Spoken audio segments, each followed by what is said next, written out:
This is the non-calculus version for finding the speed of a wave along a medium, so along a string more specifically. So imagine that I have a pulse moving along here, and I'm going to assume it is circular for the sake of this. So from in the lab frame, in other words, you're just standing on the side here and you're just watching the pulse go by. You could also do it from this point of view of the pulse, and so in the pulse frame, you have the string actually moving by. So if this is moving some speed v, then if you're sitting on the pulse, you're actually watching the string move to the left at some speed v. So let's take a look at one particular segment here. So if there's some particular segment right here at the top of the pulse that has an arc length of s. So if I imagine that the radius of this pulse is r, then I know that, and let's go ahead and establish an angle here. So let me blow that up some. I have some section here, delta s.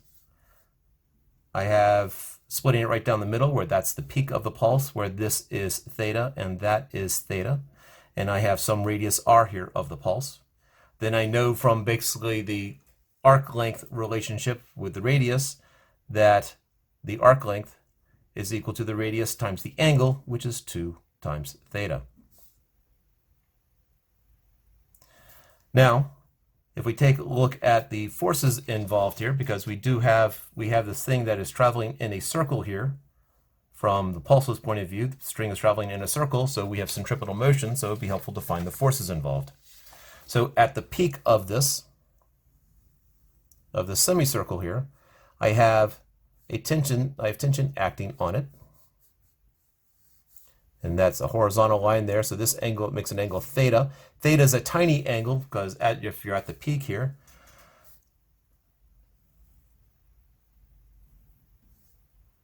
that angle there is 2 theta. And so in terms of tensions, what I care about is the component that is acting down. So I have some tension here and I have equal amount of tension there. The tension throughout the whole thing is, we are assuming is the same, especially the difference in the tensions between any 2 points right between a point and the infinitesimally close point next to it is going to be too small to really care about. So the force that is acting downwards is going to be the tension times the sine of theta. So the total force acting at that point right there is 2 times the tension sine of theta, because I have 2 forces here.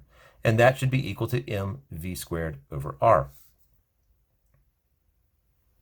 Now, the mass here is the mass of what's being involved here.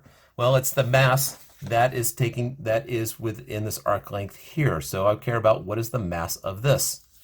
So if I assume that the linear density is the same, and the linear density, mu, is equal to mass divided by length, if the linear density of this small segment is uniform, then that's going to be equal to the mass over delta S. So the mass is equal to mu delta S.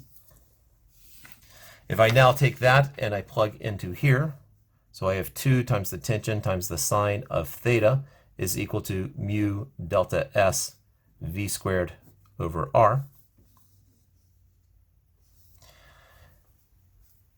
I can make 2 substitutions in the next bit. I know that delta S from what we had done before is equal to 2r theta. So this is mu times 2r theta v squared over r. So that's my delta S right there. And also using the small angle approximation, which has been used in another video, the one dealing with the simple pendulum.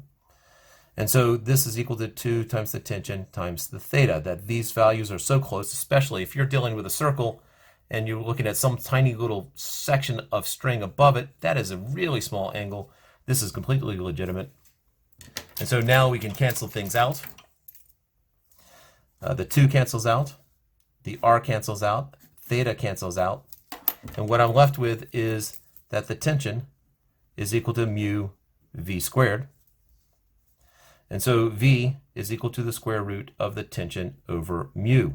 So if I have a line or a medium or something like that, that is the speed of the wave. It's based upon the tension and the linear density.